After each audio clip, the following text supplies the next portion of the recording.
Well, what? That's as loud as you could crack it. Thunder just a noisy whack. That's the sleepy sign. Welcome to the Radical Parenting Podcast. My name is Tony Shawcross. I'm joined today by my co-host, Kara Porba, and we're also joined by author Deborah Carlisle Solomon today. We'll be reviewing the book, Baby Knows Best, Raising a Confident and Resourceful Child, the Rye Way. Deborah, thank you for joining us. Thank you for having me. Glad to be here. Yeah, so this is probably like our 30th or 40th book we've reviewed for the Radical Parenting Podcast. And I just want to say that all of our books are kind of about honoring our children and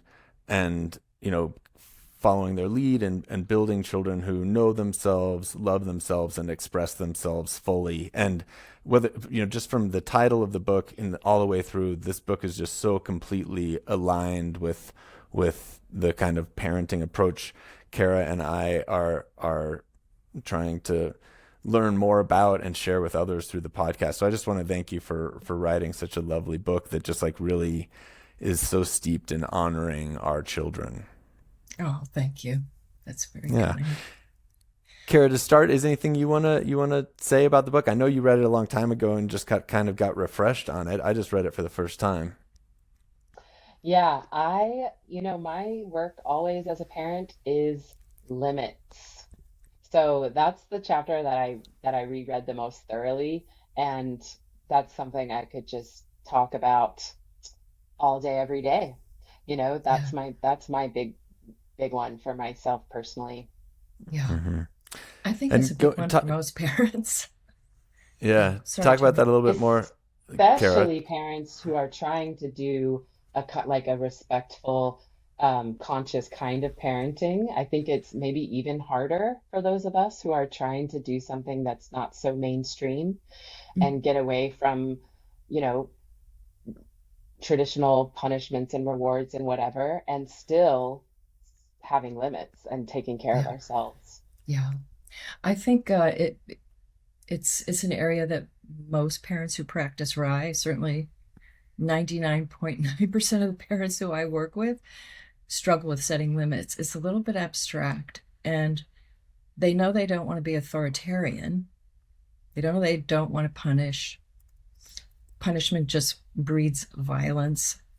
But how to replace that? And RIE is misinterpreted in this way. A lot of people think that RIE is rather passive. It's not at all. It's authoritarian, and the parent's responsibility is to help a child learn what's appropriate behavior and what's not, and how to express themselves without hurting someone else. So express themselves, but, without clobbering somebody emotionally or physically. And especially if the parent doesn't have a model, then it can be abstract. Yeah. So a lot of people might think of that as like a little like contradictory, this idea of baby knows best, and then this having authority in your relationship with your child. Can you just talk about how you obviously don't probably see those two as conflicting? No. Okay, well, starting from the very beginning, say, first of all, always starting with ourselves, to pay attention to how we're feeling. And if a baby is doing something I don't like, then I need to tell the baby the truth. So if a baby crawls into my lap, for example, and starts to try to play with my glasses, I need to tell the baby that's not all right. I'm not going to let you touch my glasses, right? I'm not going to grab them. I can just block them. If I don't tell them the truth and sort of develop that habit of communicating honestly like that, at some point down the road, things might become antagonistic, either that day as the baby continues to pursue me, or when they're older, because I've not developed this habit of kindly telling them the truth and setting the limit. And I think a lot of times people, especially with babies, they just think, oh, that's what babies do, and that's kind of cute. But sooner or later, it's sort of typical for parents to get annoyed. So set a limit before you get annoyed. Yeah, great. Well, before we get into some of the chapters of the book, I really want to focus on the book, and then we're going to riff and just have some questions following up on it too. I want to just hear how you got into this kind of like philosophy and this style of parenting. It doesn't come natural to a lot of people. Yeah, so how did you get into it? It was very much by chance. A friend of mine gave another friend the book Your Self-Confident Baby at a baby shower, and I thought that's a very intriguing title. I never would have ascribed self-confidence to a baby. So I wanted to find the book. I went to my local bookstore. They didn't have it. And as I was walking out of the bookstore, the woman who gave it to my friend was walking in. I said, "Oh, I was looking for that book. They don't have it." She said, "Of course they do. Come on." And so she turned me around. She, she turned me around. She brought me back in, and it had just been misshelved. And I read the book, and there happened to be, I was fortunate to live in Los Angeles where there are classes. And I took myself to a class, and my husband and I, by then our son was about one. And so we took him to classes until he was a little over 2. And it fundamentally changed how I saw him.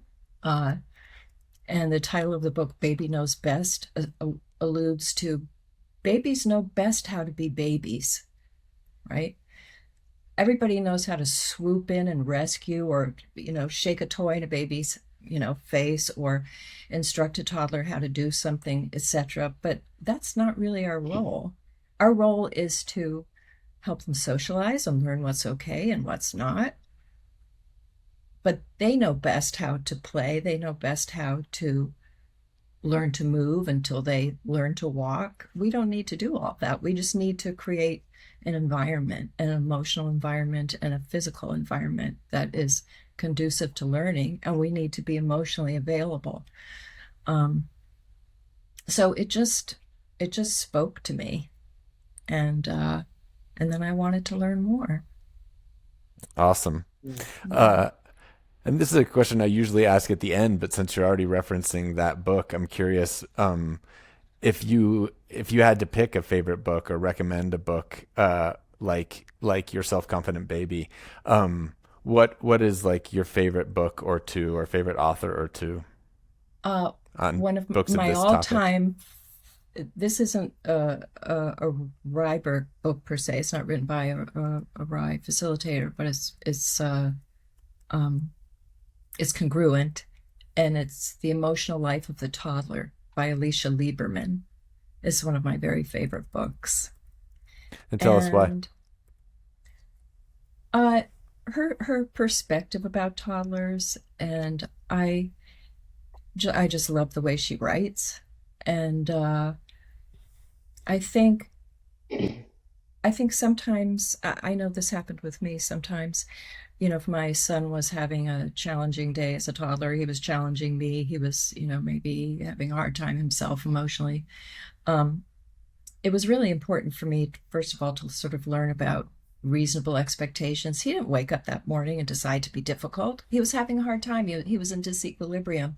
So I think it helped me to reframe some of the challenging days and challenging behaviors. And that was really important, because then I could respond to him, not always successfully, but with more compassion and less frustration. I could feel for him. So I love that book. That's one of my all-time favorites. Awesome. Yeah, we'll provide a link to The Emotional Life of the Toddler. That's by Alicia Lieberman. And then the first book Deborah was referring to, Your Self-Confident Baby, which is by Magda Gerber and Allison Johnson. We'll provide links to those in the text, along with the link to Baby Knows Best, of course. And I think the topic that you're talking about now, again, wasn't going to do this quite yet, but I'm gonna play a little excerpt from the audiobook. That's how I read most of the books for our podcast. You did the narration for this book, yeah? Yeah. I'm gonna play just a 30-second clip that's kind of on the topic you're talking about, and then I want you to expound on one aspect of it. Okay. Many well-intentioned adults believe they need to begin teaching babies from birth. Oops. They count the rings as they pull them out of the box in front of a 12-month-old child. They hold up a ball and ask the toddler what color it is. They pace the house with baby in arms, pointing at objects and naming them. But teaching a baby or toddler isn't necessary. When you trust that your baby will learn in the course of her everyday life, the time you spend with her will be a lot more pleasurable. So I want you to expound on that idea of like a lot more pleasurable, and even what you just said a moment ago. Like, what do you mean by more pleasurable, and what are the downsides of doing it the other way, both for the relationship and for the child? Magda Gerber said, observe more, do less, enjoy most, I believe it is. I always, for some reason, get that one a little messed up sometimes. But anyway, observe more, be less important, practice quieting yourself and observing and trying to let go of your expectations of how your baby or toddler will, what will happen, and see what happens. Be present in this moment together. And be less important, meaning don't actively teach. We're always teaching by how we're modeling, the kind of person that we're being, that we're hoping our child will become. But we don't have to actively teach by, this is a red ring, this is a blue one, etc. Maybe the baby's paying attention to some other aspect of that object anyway. So why should I teach what's important to me? Let the child discover what's intriguing or important to them, right? So I think no matter the child's age, I think it's important to start with quieting ourselves. And then if the child is old enough to ask a question, start with what the child is curious about instead of what I think is important for them to learn. Trust that they will learn through the course of their everyday life and their exploration, their own independent exploration, because that kind of active teaching, too, it teaches the child to be helpless, learned helplessness. I remember there was there were two babies in two different classes, but they're at the same stage of development. They were able to roll over onto their stomachs and stretch their arms out in front of them, but they were not crawling yet, right? So the first baby, she reached for something that was just beyond her fingertips. She tried for about 10 seconds, then she looked over her shoulder at her mother and went, like, help me, get that for me. And so her mother very kindly did what I did before I discovered rye and pushed this little ball towards her daughter so her daughter could pick it up. 10 seconds. She only tried for 10 seconds, if that long. Another baby, same stage of development, something right beyond his fingertips. He couldn't get it. And then he spent it was almost 30 minutes on his stomach, observing the other babies and adults in the class, observing, the ceiling, etc.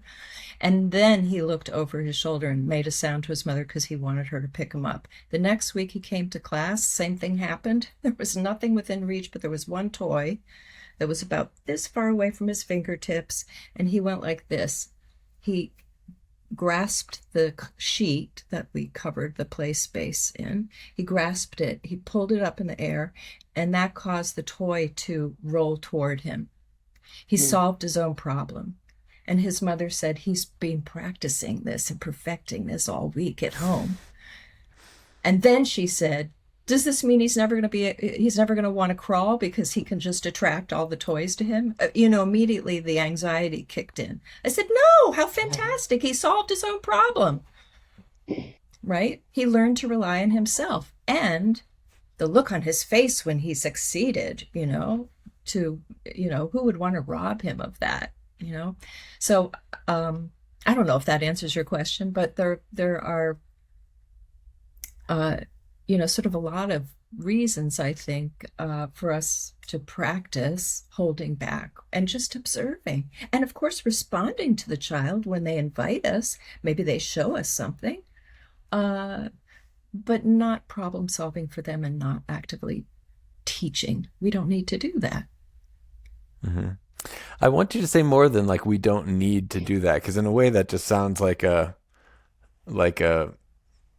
religion or just like a should, but like, I think that there are very like clear developmental psychological like impacts of the parenting style you're talking about versus the parenting style that I think is very normal, that most parents think of as good parenting, which is teaching them everything and making sure they're reading on cue and that they're walking on cue and that they're sitting up on cue, on schedule. I mean, Yeah. Both developmental psychological impacts of their own, self-confidence and capacity and confidence, like you said, also impacts on the relationship with the parent. But yeah, I want to hear from you. Like, what are those reasons? It's not just that we don't need to; it's that you think it's beneficial to the child to not do that, and that it's harmful to the child in some way to parent in that way. Yeah, Tony, that's a really good question. So first of all, I think it's really important to remember RISE focuses children 0 to 2. So what I'm saying is specifically for that developmental stage or those stages. And, by the time a child goes to school, then they're receptive to learning from other people and even before then. But this is 0 to 2. So when a toddler is playing, when they're exploring an object, or a toddler is trying to stack some cups together, right? They're investigating. They have trying to figure out how things work. They're comparing, they're noticing differences. They're learning how to observe deeply if they're not interrupted, right? To really sort of dive into something that interests them, that they choose, right? They're learning how to learn. They're learning their relationship to problem solving. They're learning to be tenacious when they feel like being tenacious. Maybe sometimes it's sort of, enough of that. I can't figure it out. I'm going to move on to something else, right? And so if we're in the habit of actively teaching, we can see how the child's relationship to learning could be different. That as soon as they hit a bump in the road, they ask somebody else to tell them how to do it, instead of, how can I sort this out for myself? Which is not to say that if a child is frustrated, etc., that we're just going to sit there passively. We'll talk to them about it. Yeah, boy, it's hard to get those cups to stack together, isn't it? I can see, but it really is about developing themselves as learners. Mm. And as you alluded to before, the sense of accomplishment and agency, that they have when they're able to solve a problem or have some effect in the world. Like, I did that, Yeah, that's powerful stuff. Yeah. Karen, and I had to learn how to do less. I mean, I think we were talking about that. I was, before I discovered where I was actively, the playmate, the leader, and I had to practice doing less, it wasn't something that came naturally to me. Mm. Yeah, my son is a little over 2.5. He's pretty slow in language. He's pretty far behind in speaking, and his mom and I split custody. And so, like, I've sometimes wondered if the fact that we are just so attentive to him and so like eager to like interpret his movements and gestures and whatever, and anticipate his needs, if we've kind of like robbed him of his ability to advocate for himself and speak in some ways. He'll find his way. I remember being concerned about my son's language development because I compared him to other children in this RI class, and the facilitator just looked at my husband and I and said, because we both are talkers, and said, maybe this week you should practice talking less. If you ask him a question, just stop. And give him time to respond. And so we did, and we noticed a difference. So sometimes, when children are first acquiring language, they may not be able to summon up the words that they're wanting to, summon up. It may take them a few moments. And so it can be helpful to give them time. To give them time and space. Yeah. Good, Kara. Feel free to jump in at any time. Otherwise, I've got a few questions prepared. Okay, I have one question, although I'm worried it's gonna throw us off track. Because I've been actually wondering about this, Deborah. I know that rye is very much for infants and toddlers, and now that my daughter is 7, I still get so much out of it. I mean, like in when I was rereading sections of your book, there's still so much of it is relevant, Yeah. and I don't always know which parts are relevant and which parts may not be. So the what you're talking about with Mm. the active teaching is a Mhm. big dilemma for me because I'm a teacher. I'm a music teacher. Oh, And Tony and I have been reading books about all kinds of things, but also we've been reading about, Peter Gray and unschooling and things. And so, you know, in those, this may be on the scope of what we're doing with this book and with the talking about the why approach, but I am wondering at what stages is active teaching most valuable and how to keep it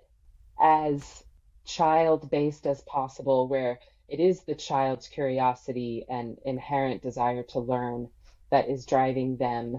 And because it's so easy, I feel like, with babies and toddlers. That's what I loved about discovering Rye is that, I never potty trained my child or taught her to walk or taught her. I didn't have to, it was a relief for me to feel like she's gonna do all that stuff on her own in her own time. I couldn't really stop her if I tried. Like she's in charge of that. She's in charge of learning to walk and learning to talk and all these things. And then at some point, there are some cultural things that we pass down, such as, music, where a child can make their own music, but they also can learn the songs of their culture and mhm. learn classical music. And so I don't know. For me, I have a big, like kind of philosophical dilemma there, and I wonder what you think about all that. I think by the time a child is 4 or 5, going to school, uh, I, I don't see it as a dilemma, but I think to go back to that principle of sensitive observation of the child, which is a RIE principle, Mm, I think it's wonderful to expose children to all sorts of things and then see where the path takes them, whether it's music, if it's a particular instrument, or exposing them to music, songs of their particular cultures or anything else. I think that's a wonderful thing. But then to, observe, even sort of studying subjects in school, starting with, well, we're going to study the planets. What are you curious about? And mm, asking the children, what are they curious about? And start there, especially for young children, instead of let's open the textbook and this is what we're going to teach you because this is what every child needs to know. Well, if I right. was a student, I wouldn't like that. Yeah. It's like I was at a Q&A recently, and the moderator asked all the questions, never asked the audience. And I left feeling very frustrated because he didn't ask my question, you know? Mm, So I think it's a balancing act when they get older. uh-huh. Yeah. Yeah. Thanks. Yeah. So I'm going to go back to the conversation about the difference between the parenting style that is like, yeah, like what we're still talking about, what we think the child should know. They need to learn all the letters of the alphabet. They need to learn all the colors. They need to learn all the shapes. They need to learn whatever, versus like following the child's folly and following their interests. And yeah, trusting that your baby knows best. From my standpoint, there's two benefits, like I mentioned. One is that the nature of the relationship that it fosters, like you said, it's just more pleasant. The Yeah. nature of the relationship it fosters between you and your child is one of just like connection. It's not one of Mhm. like hierarchy or something like that. So I Mhm. think that really appeals to me as a parent. And then the other piece, which I think is equally important, is I think it like subconsciously sends a signal to your child when you're saying like you need to know this or you need to know that. Like you're subconsciously sending a signal to your child, in my opinion. This is based on just my life experience, that that somehow like just how they are right now isn't really good enough. And vice versa, when you're just like a little bit more zen with your approach with parenting, I think it just subconsciously sends this message to your child, like, you are good enough, everything is fine, you are fine.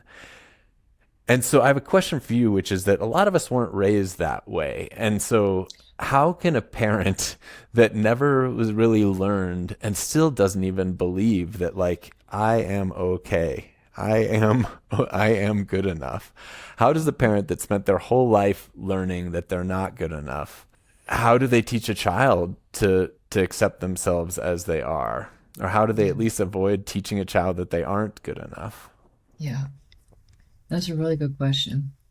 What comes to mind is therapy, meditation, you know. I mean, being human, trying to evolve is ongoing process, right? It doesn't stop. And so being a good parent, I think of parenting as it's a way of being. It's not a way of doing. It's not what should I do about being a parent. It's how shall I be, right? I can talk, but a child is taking in my behavior, my verbal and nonverbal communication. That's what's important.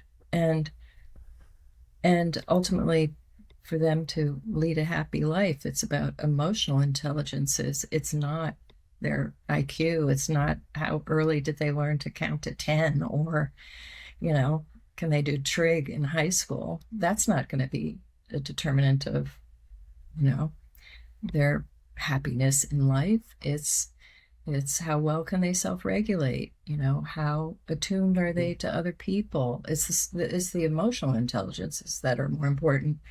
And the early relationship that they have with their parent or parents. So whatever we can do to better ourselves, to become more whole, to look to, if we didn't have the models when we were children, to look for models in our adult life is important. And also to accept that we're going to blow it sometimes.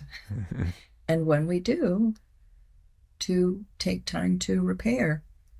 Sorry, I raised my voice. I got frustrated. I'm sorry that scared you, and to reassure the child that it wasn't them, that you love them, etc. But yeah, and it always starts with us, that's a profound responsibility. Yeah. Great, thank you. Yeah. And talk to me a little bit about the being in tune with other people's emotions. I don't remember that coming up in the book very much, but it's definitely a passion of mine, is just helping ensure that that my son is understanding, like, is literate in reading facial expressions as much or more than he's literate in reading the letters of the alphabet and that sort of thing. So you mentioned that in your answer. Talk to us a little bit about that, and about that role in moral development and in emotional intelligence. And I think we talk to a child about their feelings, right? So, and this can take practice too, because a lot of parents get overwhelmed and dysregulated when their children are dysregulated. So they want to shut it down. They want to shut the upset down because it stirs them up, So for us to observe ourselves, oh, I'm feeling stirred up. I'm having this urge to just distract or whatever it is because I am feeling uncomfortable with this. Then say it out loud. I think speaking it out loud can help to dissipate it. Oh, I'm feeling dysregulated because I'm feeling upset because you're so upset. You're crying really hard. I'm just going to hold you until you feel better, so we can both feel better, because I don't feel very good right now, like, to try to develop that habit of not only observing the child, observing ourselves, and then speaking about it. Yeah. With a young baby, we very often will use the word upset or with a toddler, because we can't be sure. Maybe the child's anxious, or sad or et cetera, et cetera. And so upset is vague. Once we can sort of identify it, then especially with a toddler who's talking, they say, are you anxious? Are you scared of the dog? Or, etc. But then they're developing a vocabulary for their feelings. And also, if there is a conflict, if they're at a play date or at the playground and somebody's upset, to try to sort of be peaceful and a little bit quiet so that the children can take each other in. Oh, he didn't like that when I grabbed that truck out of his hand. He's crying really hard. Then we can give a few words to speak to that. Yeah, he's upset. He still wants to play with that truck. Quiet. Then they take each other in. Sometimes there's this tendency to pick up the upset child and remove them from the situation, right? No, let them stay there and see, and wait until the conflict is over and one or both of the children move away. Because very often the adult is the one who's necessary to keep things regulated. And as soon as they move away, the conflict erupts again. So I think when we're in the habit, Tony, of talking about things and giving space for children to really take each other in, they become sensitive to each other, I'll never forget in my toddler class years ago, a mom had to leave the room to go to the loo, go to the toilet, and her daughter was just standing at the gates crying. And all the other children retreated to their parents and they stopped. And I said, yeah, she's upset because her mom went to the bathroom, but her mom will be back in a couple minutes. And I moved close to this child and who was crying. And then just very quickly, one of the boys came over to the gate and he stood and he put his hand on this girl's back. And then he leaned forward and he was looking at her, in her eyes. And he stood like that for, I think it was about 2 minutes before her mother came back in. He didn't move. He stayed with her. He didn't, say anything. I guess he probably couldn't. He was too young. But it was definitely, you're upset. I want to comfort you. Nobody prompted him to do it, but he knew what it was like to be upset when his mom left the room, and he knew what to do, and he knew her well enough, because they developed a relationship. So I think, another of the RIE principles is basic trust. So basic trust in the children and basic trust in nature, that if we model good enough, none of us are perfect, but pretty good, it will manifest in our children. And we all blow it sometimes, and they might blow it sometimes, and then we'll talk about it. Right? And I think for me that all of this was a relief. I didn't need to do so much. I could just relax and sit quietly and observe and enjoy being with my son, hanging out. Yeah. What a revelation. It's very, countercultural. Aren't you supposed to do? Yeah. Yeah, I imagine that's really hard for some people. And it's even frustrating to me, like reading, what was it, Alfie Kohn's book? What was it? It wasn't Punished by Rewards. What was the Unconditional parenting. Oh. Yeah. Where he's talking about like not doing all these things, but he's not talking about what to do. And it's the same message. It's like being versus doing. But yeah, like you said, like a lot of us have just don't even know what that means. A lot of us just don't even know what that means. Well, just practice for 5 minutes. Right? I mean, I remember there was a parent in my class who I had to sit next to for a while because always there was this urge to, touch or offer a toy or something. And so I would sit next to her and I would put my arm out, just kind of wink at her, and she would kind of laugh. Like, it was very unconscious, Yeah. So just start with a few minutes. I'm going to sit here quietly, and it's going to be excruciating, and then it will be less excruciating a few days from now. Yeah. One of the women we interviewed for this, not an author, but another like radical honesty trainer or former radical honesty trainer, one of her pieces of advice was to get really clear on the quality of the relationship. What are the priorities you have and the quality of the relationship that you want with your child? And then just come back to that in every moment as more important than whether or not this or that gets spilled or this or that gets learned or this or that gets resolved. Like come back to that core thing. Like, what do I want my child to know? And I think that one of the things that stood out for me in the books we have read was Janet Lansbury, who who is almost just like I don't know. She holds a special place, I think, in Kara and Maya's list of authors. But she just said, like, my core thing is I want my child to know that every feeling, every emotion, every expression of them is like lovable, acceptable and important to me. Yeah. Yep. Yeah. It makes me want to cry just even saying those words. Like, I just love that being in like the underlying focus of my relationship with my child. Yeah. To be accepted, Mm-hmm. fully accepted, no matter what. Yeah. Yeah. Mm-hmm. Radical acceptance. Yeah. Yeah. And Deborah, I appreciate, you saying that it can be excruciating for us as adults, and this is where our radical honesty mentor, Brad Blanton, talks about, that our kids can be our teachers, because they are so just present in the moment, curious, exploring. And so like I do special time with my daughter most days where I will, for 20 minutes or whatever, I'll just do whatever she wants. And we might wrestle, or we might play dress up, or whatever. She's in charge.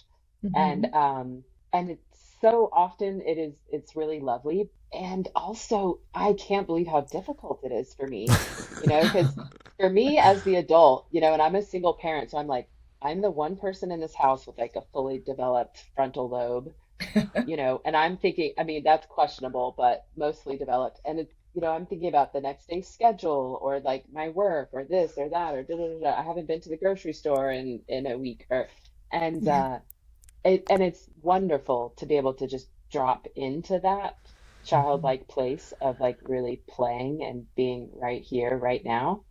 Yeah. And I'm amazed how difficult it is, even after lots of practice, and I'm grateful for the opportunity to practice it. Yeah, that's fantastic that you do that. It is Because I good, think yes. a lot of people aren't even conscious that they're not fully present, right? Yeah. Yeah. Just their way of being. So many of our way of being most of the time. Yeah. So I've a question, just your advice on an issue that I'm dealing with my son right now. He's 2.5. We've never really watched TV or video except in like really special occasions, like we're stuck on the airplane and we've run out of books or something like that. And he's just like obsessed with it. And if I do give it to him, like he was having like a potty issue where he had to spend a little too much time on the potty before, and so I was letting him watch video on a spare phone while he was there, and he just wants, his appetite for it seems like endless. And he probably averages, I think his mom is the same as me. I mean, he probably averages, 0 minutes a day, and then once every week or two, like, 10 minutes or something like that. So he gets very little, but when he does get it, he just like really wants it. And I don't want to follow his lead in this sense, but I'm just curious your advice with a child who is just like obsessed with wanting to watch video. Does he ask for it a lot, or? I mean, he can't really speak much, but his sign for video. But he's signing this. that he wants it. Yeah, I hear this from so many people. Good for you for just a tiny amount. It's really your call. I mean, I the American Academy of Pediatrics is pretty emphatic, but you've done very well for 2.5 years. But some children can sort of let it go, and other children, oh my goodness, as soon as they see it, they just want more and more and more. And so, it's commendable that you set a limit like that. And I would try to hold the line. I would hold the line. For some parents, when their children just love it so much, they decide that they experience that holding the line is just so difficult that they dispense with it altogether because it's just too difficult. And that, the research can't keep up with the tech, so I don't think any of us can be sure. But when we look at the older population, the number of people who are addicted to their devices, it's kind of a cautionary tale. That's a good reason to do what you're doing and really limit it. I think, but that's just my opinion. It's not scientific. Yeah. You want to tell us what else you've been working on, since this book?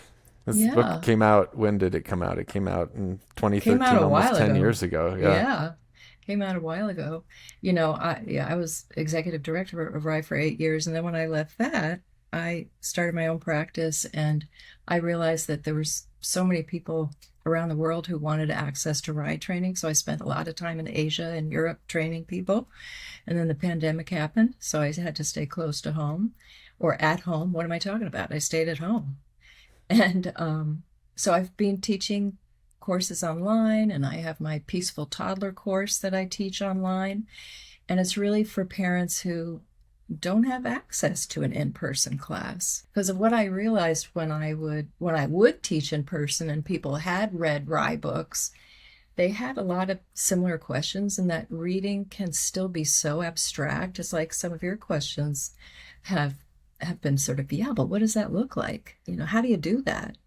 And so my husband shot my classes, my parent-infant classes, for 2 years. So the course includes footage from my classes. And I think that helps to concretize things like, oh, that's what that looks like. Because some of it is hard to put into words, Mm-hmm. What does a firm limit sound like? No, it doesn't sound authoritarian. It's actually very kind. It's an act of kindness. So anyhow, that's what I've been focused on, to really, there are more and more people who want to learn about RIE, but they can't come to a class.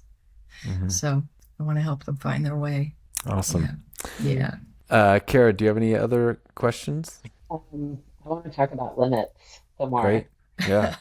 Okay, because the way I think of it, this is how I sort of spin it to myself to make limits easier, is, it's kind of like the yes space, as, I don't know if that's Janet Lansbury's term. I don't know what the official RIE Magda term is. said 100% safe space. Safe space. So it's like there are, it's been carefully designed with, limits in terms of it's a certain amount of space and there's only certain things in there. So, but then the baby has the freedom to actually play and explore without ever being told no, or without being in danger at all. And so the limits create freedom, essentially. Whereas if the child was free to just roam around throughout the home, there would be many, many things that might not be safe for them, or that might be annoying to the parent, or whatever. So this is kind of the idea that I was getting at in the very beginning, whereas Tony, as you said, it seems like a dilemma of we're going for freedom and confidence and exploration in our baby, but yet how do these limits come in? And yet they're necessary for us as parents, for our self-care and sanity and everything. Mm-hmm. And so I'm working to give myself more permission to be honest about the limits that I actually have. So it's and you said something really, I'm trying to find the quote in the book actually, or it may have been a quote from Magda, but something about, if there's something we don't like and yet we let our child do it anyway, we develop this resentment or annoyance or whatever, and our child, they don't really deserve that.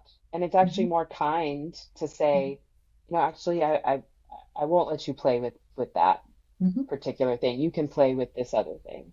Mm-hmm.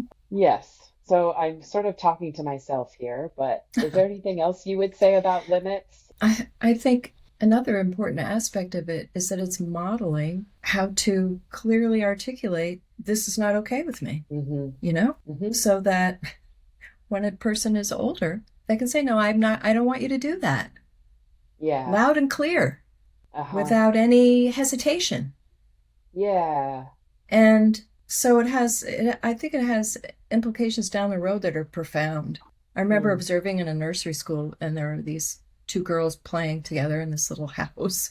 Maybe they were 3.5, and all of a sudden one of them just said, I'm mad. Just like this, and her friend kind of looked at her.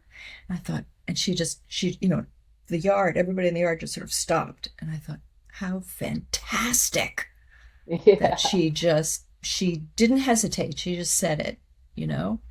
And also, when we don't tell the truth, a young child, they're much more attuned to our nonverbal communication than we as adults, I think, have lost that facility to a certain degree, you know? And so they're sensing that something is I was going to say awry. Something is not right, but you're not talking about it. So tell the truth.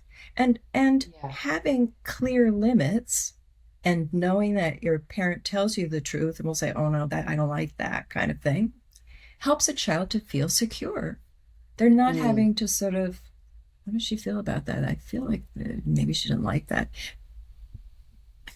Secure children are ones who, you know, the parents are able to set clear limits in a kind way, and they may complain about it. That's all right. They have their point of view. I think, you know, when people are in a quest to be able to set a limit in such a way that the child will always just sort of be agreeable and cheerful about it, you know, that's an impossible quest. And that's a hard juncture in the road. We have to sort of follow through, you know. For us to be able to stay regulated and for our children. Yeah. Thank you.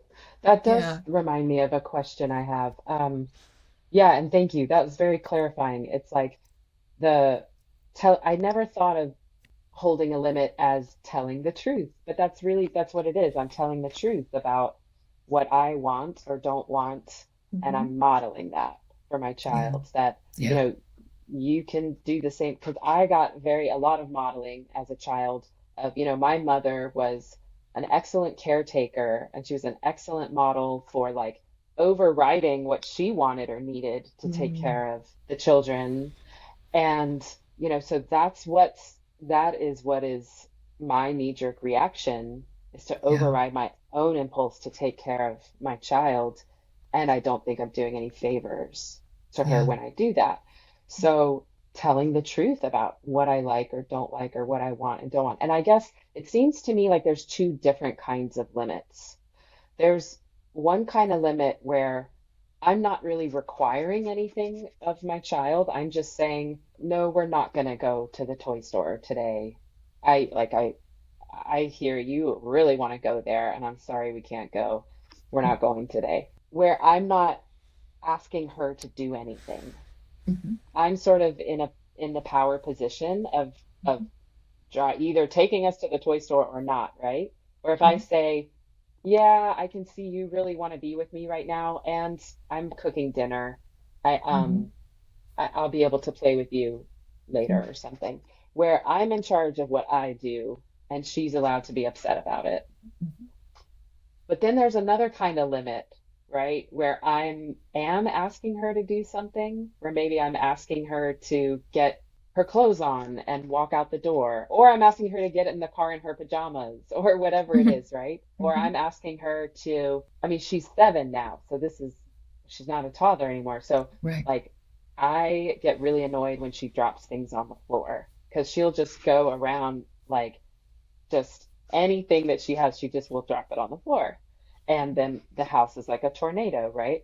And I could follow her around all day and pick up after her, and you know, I don't want to. So that's where limits get tricky, I think, for me, because I can't follow around her and stop her from dropping things on the floor. You know what I mean? Yeah. So it seems to me like there's two different kinds of limits, and that they're very different. Yeah, I agree. You know, with the dropping things on the floor, I wonder if, you know, you could say, you know, before special time, I'd like you to pick up these things from the floor. And that may feel overwhelming to her. You know, different children are different. So where do you want to start? What do you want to pick up first? Oh, I'll pick up that. Okay, I'll put this away. Maybe, you know, if she has a hard time getting going, you can start with her. So it's something you're doing together. And then we'll have special time. So it's not that, you know, and if she refuses, well, I'd like the floor to be clear before we have special time. And she may fuss about that. So it's not as though it's a threat, but it's just sort of it kind of follows logic. Sometimes there are things that we don't want to do that we have to do before we do something pleasurable. That's life, So I think Yeah. there's a lesson in that. And there's also Yeah. a And lesson in the disappointment of not going to the toy store. To, when parents kind of routinely cave to their children, the children have less experience of managing their disappointment and discovering they can get to the other side of it, So it's not a bad thing for a child to be disappointed sometimes, Right. Yeah. And I think it's a kind of a compliment for us to trust them that they can handle it, that being disappointed is maybe not so fun, and they can, they can be disappointed and get through that. Yeah. Yeah. And again, casting it ahead to sort of not be stopped in your tracks by disappointment or immobilized. Oh yeah, wallow in it for a couple of minutes and then carry on. Yeah. Which children do so well. Yeah. So do some adults do it too. Yeah. Yeah. Great. For anyone who's just joining us, you're listening to the Radical Parenting Podcast. We're talking to Deborah Carlisle Solomon about her book, Baby Knows Best. We're going to wrap up this conversation fairly soon. But Deborah, I wanted to see if there's any, I know for you, it's been a while since you've even gone over this book. You've been doing so many other things in the years since, but is there anything else, just kind of like primary messages of the book that you want to get across, and you'd help someone who's thinking about reading this book to know about Baby Knows Best? I think the notion of what does it really mean to treat a baby, a toddler, another person with respect, and what does that look like with a baby who, for instance, can't say to us, "Oh, I don't like the way you picked me up," or a toddler who, might be able to say, "I didn't like it when you walked out of the room and didn't tell me." So it takes what is sort of the concept of respect, which I think is abstract and means different things to different people, and concretizes it. Magda Gerber's Rye Principles give us a framework from which to approach parenting. And with, I think, not just theory, but concrete steps that we can take to build respectful relationships with our children while also taking care of ourselves. Because Magda Gerber, for me, was the first sort of infant development specialist or book that I read that talked about the importance of the parent taking care of themselves first. Because if we're depleted, we don't have anything much left to give to our children. We're not, running on all cylinders. And that, for me, was eye-opening. Mm-hmm. Yeah. Yeah, of the 30 or so books Kara and I've read, especially the ones that are more recent, it's definitely a growing and recurring theme in these books that parents really need to be focusing on taking care of themselves. Your last chapter in the book, I think, is parenting support. Anything you wanna say about the idea of parents taking care of it themselves and making sure they're resourced with the support they need? Parenting is hard. There's no way around it. It's very hard. It's profound and it's difficult. And I think everybody needs support of some kind. Whether they, maybe it's not specifically parenting. Maybe it's just helpful to talk to a therapist or a good friend, or schedule time every week to do something that's just for you when you're not with your child. That's supportive. That's self-supportive. To fill your cup and seek out. Now there's so many groups online too, where like-minded parents can come together and support each other while they're also learning. I think that's really important, because for most of us, intuition isn't enough. It's just not. We're going to hit a roadblock or have some challenge that we can't figure out. So to seek it out. Don't try to do it on your own. And in whatever way different people need different things, I think. Great. Well, thank you. And again, just to summarize the book, it starts with kind of an overview of the Rye Way and of what Deborah learned from reading about Magda Gerber and Rye, which stands for Sitting in Resources for Infant Educarers. Educarers. Yeah. Yeah, and then moves on to, the very early years of being at home with your newborn. A chapter on sleep. Anything you want to say about sleep? Oh, sleep is another tall topic. That Yeah. that babies are, can learn how to go to sleep on their own, but the parents need to give them space to practice. So if a parent has been in the habit of helping the child to sleep, that it might take a couple of nights of some crying, which I'm not saying let your baby cry it out, but let your baby practice. And I mean, there's more to it, and it involves maybe going into the room when they've been crying a bit to comfort them, to reassure them, and then going back out, etc. But that babies can learn to go to sleep on their own. I'm not talking about a newborn baby, but down the road. hmm I'm actually struggling with that with my son right now. He's just gone through waves where he's like okay with me leaving him when he goes to sleep, and less okay with it. So yeah, I'd actually love your advice. Just in the last couple months, we used to be able to just like read our books, and then we have kind of like a final bedtime book, and then he'd let me tuck him in. And still for nap time, he's totally great with it. He'll say like, "Dada, stay," and then I'll say, "No, I got to go do my work. I love you," and he'll just like be happy and like cozy, and he's happy for me he's fine with me leaving him. And I know he sleeps better. I mean, he when he wakes up in the morning, he rustles around and then will sometimes sleep for another hour or so, whereas when he used to sleep in a pack and play next to my bed, he'd wake up and see me and immediately want to like wake up. I know he sleeps better on his own, but he goes through these phases where he's really upset when I don't want to. I mean, when I want to leave the room before he goes to sleep at night, and yeah, I don't want to follow the cry it out approach. So yeah, I'm curious for your advice on that when kids go through those stages and they do really want you to stay with them as they fall asleep. Yeah. You can talk to him about it earlier in the day and say, I'm going to help you practice. I'm going to help you practice going to sleep on your own. I know that you can learn how to do this. And then go through your routine. And does he sleep in a bed that he can't get out of, or can he walk out of No, the he can room? get out. He can. And is there a gate on his door or anything like that? Yeah, I mean, I usually keep his door open because he asks me to, and then there's a Yeah. baby gate at the top that keeps him Yeah. from going down the stairs. So I see. he's never left his room so far. He hasn't. Never even Okay. tried, even walked out to the baby gate. Yeah. So I would talk to him about it ahead of time. And then, it's listening for the cry, because, the cries sort of cycle, right? And so if you go in straight away, then he's going to learn, oh, all I have to do is peep, and my dad will come in, and, it's kind of a muscle that he has to develop. So just let him cry for a little bit. And then when it starts to cycle up, you don't want it to become distress, right? So if the crying is complaint or protest, like, I don't like this, let him cry a little, go in and reassure him, just not for very long. Maybe give him a little pat, say it's time to rest.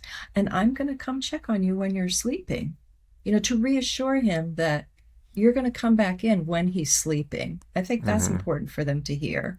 That means, oh, I better go to sleep, and then go back out and listen again. So when you go out and you come back in, you're responding to the crying, right? He's reassured that you leave, but you come back, that you're not going to just leave him in distress.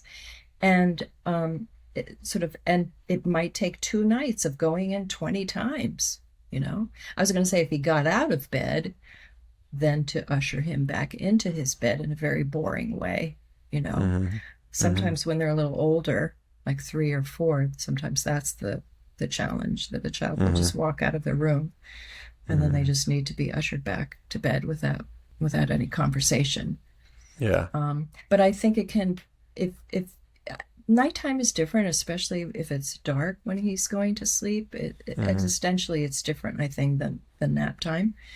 But for him to be reassured that you're there and you're going to, you're listening for him. So for you, the challenge is to not go in as soon as he begins to cry, or at least for most parents, that's the challenge. See how long you can wait. As Magda said, wait, and wait a moment longer, see if you can stretch out a little bit, but not to the point where he's in distress. You don't want to do that. Right. Yeah. Good. Well, thank you. Yeah. Well, I don't have any other questions or anything else, any other resources you want to steer people towards. We'll share the rie.org website with people, as well as the books that you referenced, including it sounds like Emotional Life of the Toddler, which kind of picks up where your book leaves off. Yeah. Anything else you want to And steer people towards? where do we find your course? People who are interested in your They online course. can sign up on my website. And I also, if they sign up on my website, I also send out very brief parenting guidance emails once a week to introduce people, try to help them begin to practice some of these ideas. Great. Yeah. Great. There it is. DeborahCarlisleSolomon.com. Cool. All right. Well, thank you again for joining us. We really appreciate your time. You've been My listening to the pleasure. Radical Parenting Podcast. You can hear us at 89.3 HD3 FM in Denver, 92.9 FM in Denver, and online at radicalhonesty.com and wherever you find your podcasts. So we want to thank Deborah Carlisle Solomon for joining us again. Thank you for being here. Thank you for having me. And thank you, Kara, for joining us as well. Yeah, thanks, Tony. Okay. Thank you very much. Bye-bye.